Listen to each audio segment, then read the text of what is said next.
वचन 7, मेरे नीति वचन ध्यान से सुन। हे मेरे पुत्र, मेरी को माना कर और मेरी आज्ञाओं को अपने मन में रख छोड़। 2 मेरी आज्ञाओं को मान, इससे तू जीवित रहेगा और मेरी शिक्षा को अपनी आंख की पुतली जान। 3 उनको अपनी उंगलियों में बांध और अपने हृदय की पटिया पर लिख ले। 4 बुद्धि से कह कि तू मेरी बहन है और समझ को अपनी साथिन बना। 5 तब तू पराई स्त्री से बचेगा जो चिकनी चुपड़ी बातें बोलती है।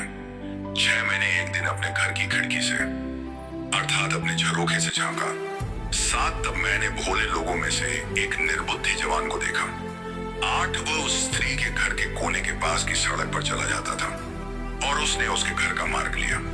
9 उस समय दिन ढल गया और संध्या काल आ गया था, वरन रात का घोर अंधकार छा गया था। 10 और उससे एक स्त्री मिली जिसका भेष वेश्या का सा था और वह बड़ी धूर्त थी। 11 वह शांति रहित और चंचल थी और अपने घर में न ठहरती थी। 12 कभी वह सड़क में कभी चौक में पाई जाती थी और एक एक कोने पर वह बाट जोहती थी।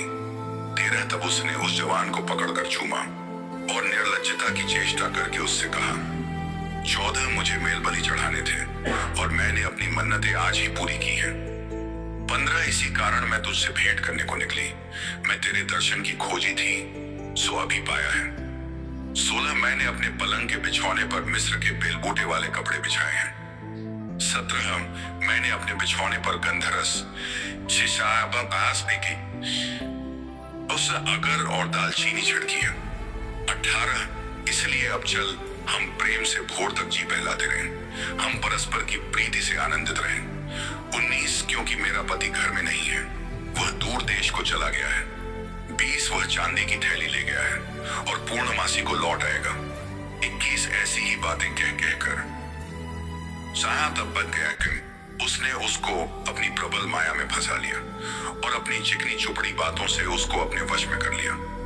22 वह तुरंत उसके पीछे हो लिया और जैसे बैल कसाई खाने को वह जैसे बेड़ी पहिने हुए कोई मुंह ताड़ना पाने को जाता है। 23 अंत में उस जवान का कलेजा तीर से बेधा जाएगा। वह उस चिड़िया के समान है जो फंदे की ओर वेग से उड़े और न जानती हो कि उसमें मेरे प्राण जाएंगे। 24 अब हे मेरे पुत्रों, मेरी सुनो और मेरी बातों पर मन लगाओ। 25 तेरा मन ऐसी स्त्री के मार्ग की ओर न फिरे और उसकी डगरों में भूल कर न जाना। 26 क्योंकि बहुत से लोग उसके द्वारा मारे पड़े हैं, उसके घात किए हुओं की एक बड़ी संख्या होगी। 27 उसका घर अधोलोक का मार्ग है, वह मृत्यु के घर में पहुंच जाता है। परमेश्वर इस वचन के द्वारा आपको आशीष दे। आमीन।